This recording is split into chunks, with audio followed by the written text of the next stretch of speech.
China, the great investment opportunity and dominating economy, has seen its currency dropping and its stock market fall apart.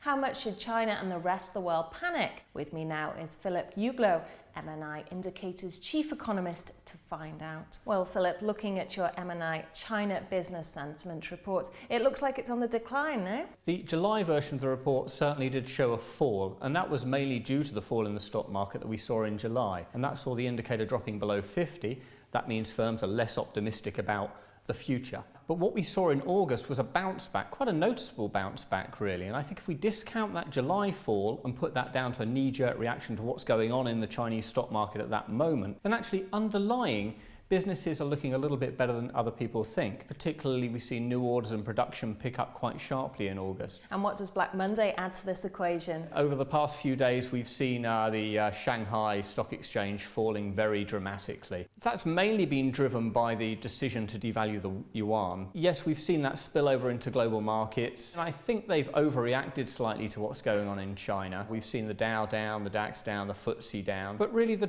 Chinese market is a bit of a different beast. It's been up a lot this year. It was up nearly 50% at one point. Now it's back down, and we're actually back down below the level we saw at the start of the year. Quite an incredible journey really for a stock market. But that underlies, I think, the difference in the type of market we're dealing with here. It's not a market that is tracking the fundamentals of the Chinese economy, for instance. So in terms of strength compared to other major economies, how does China stand now? It's still a very strong economy. I mean, we're still growing in terms of absolute growth rates. China's growing at 7% a year, maybe a little bit lower, depends if you dispute the official GDP data, but that's certainly a lot stronger than, say, the US economy, which is growing at about 2.5%, or the UK economy, which is one of the fastest growing economies in the G7 at the moment. The problem is, when China does have a bit of a growth slowdown, as it is at the moment, it only needs to slow a little bit, and that does have quite a dramatic impact on its trading partners. Where would you say are the lesser known trouble spots or bubbles? Is there anything on the horizon? We've got the stock market, we've got the housing market,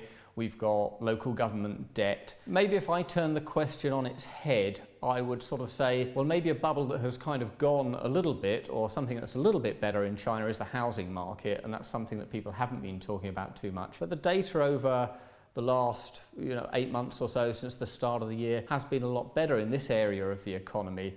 We've seen prices starting to rise in certain cities. We've got housing sales up around about 33% year on year. There's still a bit of an issue with housing starts on the new home sales front.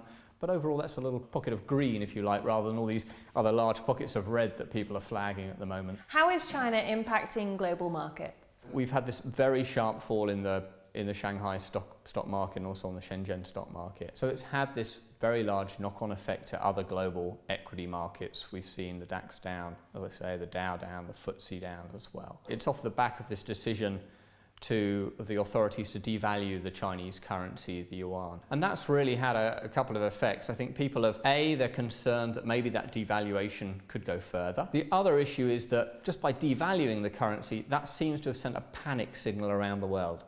It's a sort of what does the China central bank know that we don't know?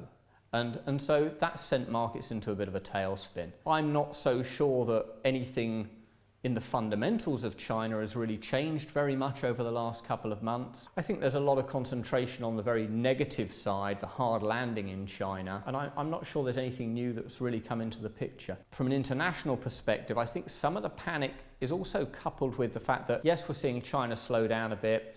Yes, we're seeing a kind of a rout in commodity markets, equity markets. There's also this fear that the Fed are also going to take the plunge and raise rates either in September or later this year. So you do think that China is still an investment opportunity? It still has great growth potential. It's still growing very strongly, in particular in the consumer sector. I think over the years what we've seen in China is we've seen China try to wean itself off of the investment-led growth that it's had in the past and move towards more of a consumer type society, and I think in part you see that in some of the data coming through. So I think there's big opportunities in those consumer markets. I mean, if you're a large global company, they're all of course in China. They're looking for opportunities of where to expand, and it's going to be a massive market still.